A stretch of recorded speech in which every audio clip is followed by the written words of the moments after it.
Почитувани гледачи, вие сте со регионалните вести на телевизија Кисименада. Во нив ќе гледате. Младите се согласуваат со олабовувањето на рестриктивните мерки, но не и повозрастните граѓани. Во градинките во Гостивар традиционално во јуни се одржуваат завршните приредби за дечињата од големите групи. Тројца скопјани осомничени дека одгледувале марихуана во нива во Тетовскиот регион, каде полицијата открила 100 стебла канабис сатива.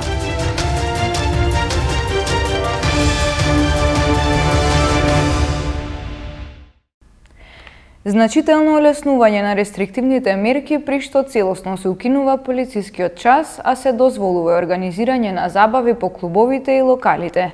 Сопствениците на кафулињата пак очекуваат поголем обем на работа престојното лето. Укинувањето на полицискиот час, функционирањето на угостителските објекти без ограничување на работното време, дозволата за настани, концерти, забави во клубовите и локалите, полека но сигурно го враќаат животот во нормала. Летните месеци како синоним за забави и дружби се очекува да донесат подинамична работа на кафулињата, локалите и другите угостителски објекти, после долгиот период исполнет со низа мерки и рестрикции. Па се надевамо свите. Прво дека ќе имамо поиќе работа, дека народов колку толку се поослободи со вакциневе и со воведување во наред со целава ситуација со пандемијата. Граѓаните на Тетово пак делат различни мислења кога е во прашање олабавување на мерките. Може уште мало би требало да има полициски час, па да биде све окей. Зошто така мислите? Па еве зашто? Затоа што уште луѓите не се сите вакцинирани. Прво едно тоа. Доволно време не се носеше маски. Ги ваѓаја, не идеа без маски идеа и така. И мислим да уште мало требаше да има полициски час. Добро е, ако се укинува полицискиот час. И така, од 12 до 4 немаше движење, немало движење на луѓе. Треба уште мало да потрае полицискиот час.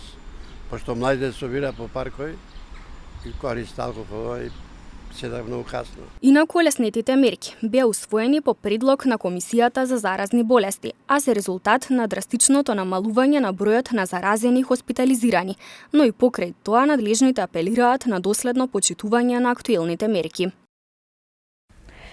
Општина Тетово доби дополнителни средства од владата за изградба на булеварот Благоја Тоска. Се најавува и реконструкција и изградба на патот Тетово-Сарачино. Во исчекување на започнувањето на активностите за пробивање на булеварот Благоја Тоска во Тетово, едно од долго очекуваните решенија за ублажување на сообраќајниот метеж во градот, општината доби средства од централната власт. За оваа намена обезбедени се дополнителни 42,6 милиони денари. Конечно ќе успееме и со пробивањето на булеварот Благоја Тоска. Уште еднаш да се подсетиме и да информираме дека додека стигнавме до тука, направивме регистрација на сите места и положби на куќите кои граѓаните ги има на свој посед, нивно легализирање, после нивна експроприација. До сега општина Тетово исплати средства во вредност од 500.000 евра во процесот за експроприација. Во соработка со Бирото за регионален развој ќе се врши реконструкција и изградба на патот Тетово-Сарачино, проект во вредност од 16,5 милиони денари. Овој проект е одработен од страна на општина Тетово, но исто така едно поддолгорочно барање на граѓаните на населеното место Сарачино и со ова се создава една добра можност овие населени места да бидат подобро поврзани меѓу себе. Од општината најавуваат уште еден проект за рехабилитација на парк во градот, финансиран од Бирото за регионален развој, а ќе го спроведува Центарот за полошки плански регионален развој. На пригодна свеченост во општинската сала во Гостивар денес беа доделени благодарници и ваучери за најдобрите ученици во основните и средните училишта. На истиот настан, пензионираниот наставник Силман Калиси беше прогласен за почесен граѓанин на Гостивар. Основците и средношколците од гостиварските училишта прогласени за ученици на генерацијата, како и оние кои постигнале успеси на надпревари, денес добија благодарници и ваучери од општина Гостивар. Пригодни подароци им беа доделени и на професорите ментори, како и на директорите на образовните установи. Свеченоста се одржа во општинската сала, а настанот беше искористен и за прогласување на пензионираниот наставник Селман Калиси за почестен граѓанин на Гостивар. Se fati më ka dhënë një kujtim të jashtëzakonshëm. Бидејќи судбината ми даде не секојдневен спомен како што е ова прогласување на почесен граѓанин на Гостивар на мојот учител од првите 4 години на училиште. Сметам дека не ми е емоционално лесно да кажам се објективно. Сепак работата на овој човек кој се додава на списокот на добри гостиварци е видлива и позната од скоро секое семејство, затоа што секој од нас или бил негов ученик, или слушнал од роднини убави зборови за учителот Селман Калиси. Од друга страна, со својот ангажман во културно-метничкото друштво Беса, овој човек му даде на Гостивар покрај знаењето и културата и уметноста на гитарата, хармониката и мандолината. Ми представува чест што добивам едно вакво признание. Сметам дека ова е уште една потврда дека општина Гостивар не ги заборава просветните работници и знае да го цени нивниот труд и вредност и тоа треба да продолжи и понатаму. Благодарам на големата чест што ми е укажана. Учениците прогласени за најдобри на генерацијата од страна на општина Гостивар беа наградени со ваучер во износ од 2000 денари, додека учениците победници на општински, регионални и републички надпревари добија ваучери од 1000 денари. Програмата беше збогатена со пригодни музички настапи на ученици. Во градинките во Гостивар традиционално во јуни се одржуваат завршните приредби за дечињата од големите групи, кои од септември стануваат првачиња. Годинава во секоја работна единица се организираше посебна манифестација, а последната беше денес во единицата Пчелка. За дечињата од големите групи во градинките ова е возбудлив период со кој заокружуваат дел од своето детство.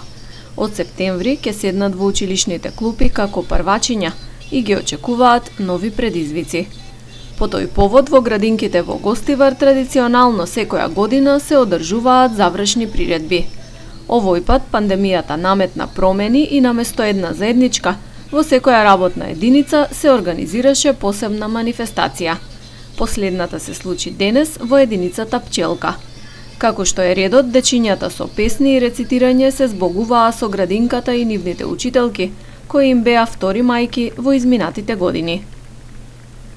Ова е прекрасна манифестација и во вакви пандемиски услови со протоколи задолжителни успеавме да ги испратиме децата од големите групи. Тоа е традиција во градинката на Детска радост Гостивар. Тука е прекрасниот тим, воспитувачите, сите вработени подпомагаат, но сепак децата ни се најважниот дел во нашето работење. Фокусот го ставаме токму на децата, среќни деца, среќни родители, среќен тим, успешна работа. Им посакувам на сите првачиња многу успех во понатамошното образование, а на сите вработени уште понатамошен и долгорочен успех за работењето. Годинава од градинката и од центрите за ран детски развој на подрачјето на Гостивар излегуваат 189 деца – македонци, албанци, турци и роми. Испрачаме 189 дечиња од школските групи. Тоа се значи во постоечките објекти и центрите се опфатени, кои што денес ова е последната завршна приредба. Секаде се одржаа завршни приредби со завршни движења. Секаде беше успешно, сите се задоволни. Мислам дека и понатаму ќе продолжиме со ваквиот тек на работење.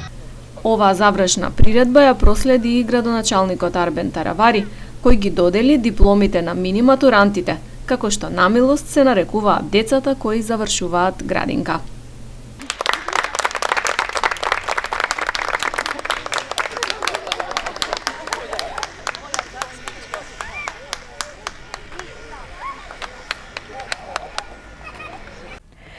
Тројца скопјани осомничени дека одгледувале марихуана во нива во Тетовскиот регион, каде полицијата открила 100 стебла канабис сатива. Дополнително од МВР информираат и дека во заедничка акција со австриските полициски службеници разбиена е меѓународна криминална група која се занимавала со недозволена трговија со дрога. Засадена марихуана полицијата открила во нива во реонот помеѓу Тетовско Нераште и Скопска Радуша. На оваа локација имало стотина стебла насади канабис сатива, дел засадени во земја, дел во саксии. На местото вчера вечер биле затекнати тројца скопјани кои осомничени за делото се приведени, пошто ќе им биде изготвен соодветен поднесок за неовластено производство и пуштање во промет на наркотични дроги, психотропни супстанции и прекурсори, со кои денеска ќе бидат изведени пред судија на претходна постапка во Основниот суд Тетово. Пронајдениот канабис и повеќе други предмети се фотодокументирани и подигнати за вештачење. Дополнително од МВР информираат дека во заедничка акција со австриските полициски службеници во текот на месец мај во околината на Виена откриени се 3 поголеми нелегални лаборатории за производство на дрога, при што се запленети над 2000 стебла марихуана. Во акцијата лишени од слобода се 3 лица кои директно учествувале во одгледувањето и понатамошната продажба на наркотичната дрога, а се дел од поголема меѓународна организирана криминална група која действува во повеќе држави во Европа. Нерасчистени имотно-правни односи причина за закани со оружје помеѓу роднини. Тетовец физички нападнат поради нерасчистен долг, а гостиварец пак поради недоразбирање во сообраќајот. Полициски службеници од СВР Тетово вчера лишиле од слобода 62-годишник затоа што пред семејната куќа во Тетовско Камењане, поради нерасчистени имотно-правни односи, му се заканил со пиштол на неговиот 38-годишен роднина. Во неговото возило биле пронајдени одземени 50 куршуми калибар 9 мм и дрвен предмет. Лишени исто така се и 2 лица поради нивна инволвираност во случајот. Подоцна од 29-годишник од Камењане бил одземен пиштол Валтер калибар 9 мм со дозвола на име на 62-годишникот. По расчистување и документирање на случајот ќе следуваат соодветни поднесоци, информираат од Тетовската полиција. Вчера 49-годишен тетовец во СВР Тетово пријавил дека на улица Илинденска во Тетово физички бил нападнат од 37-годишник, исто така од Тетово, а поради нивни нерасчистени должничко-доверителни односи. Нешто подоцна напаѓачот се пријавил во полициската станица Тетово. Се расчистува и документира случајот. 22-годишникот гостивар во СВР Тетово пријавил дека на улица Илинденска во Гостивар бил физички нападнат од 3 лица, со кои претходно се расправал околу недоразбирање во сообраќајот. Во нападот, според пријавеното, едно од лицата употребило и метален предмет. Се расчистува и документира случајот.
Почитувани гледачи, тука е крајот на регионалните вести. Пријатно!